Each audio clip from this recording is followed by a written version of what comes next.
রাসূল ডাকতেছেন, সাহাবীরা রে, আমার এই শহীদদেরকে দাফন করে দাও। শর্ত হলো গোসল দিও না, রক্তমাখা জামা কাপড়গুলো পাল্টাইও না, এই রক্তমাখা জামা সহ দাফন করে দাও। হাসরের ময়দানে আমি নবী এই শহীদগুলো লইয়া আল্লাহর আরশের কিনারে যাইয়া দাঁড়াবো, দেখাবো আমার উম্মতের মতো কেউ নিয়ে আল্লাহকে পাওয়ার জন্য এইভাবে কষ্ট করেছে।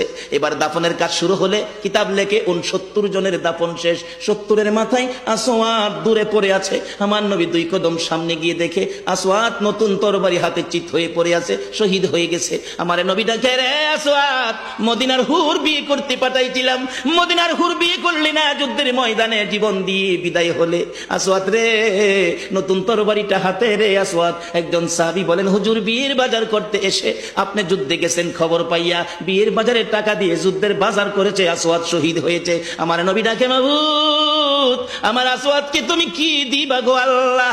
মদিনার হুর নিল না, রাসূলের পক্ষ নিয়ে জীবন দিয়ে দুনিয়ার থেকে বিদায় হলো, আমার আসওয়াদকে তুমি কি দিবা গো আল্লাহ? আসওয়াদের লাশটা ধরে ধরে কবরের দিকে নিয়ে আসতেছে। গোসল লাগবে না, কাফন লাগবে না, শুধু দাফন করে দিবে। আমার নবী আসওয়াদের কবরের পাশে দাঁড়াইয়া মুস্কি মুস্কি হাসতেছেন। সাহাবীরা আরজ করেন, ইয়া রাসূলুল্লাহ, এই কবরের পাশে হাসতেছেন কেন, ব্যাপার কি? আমার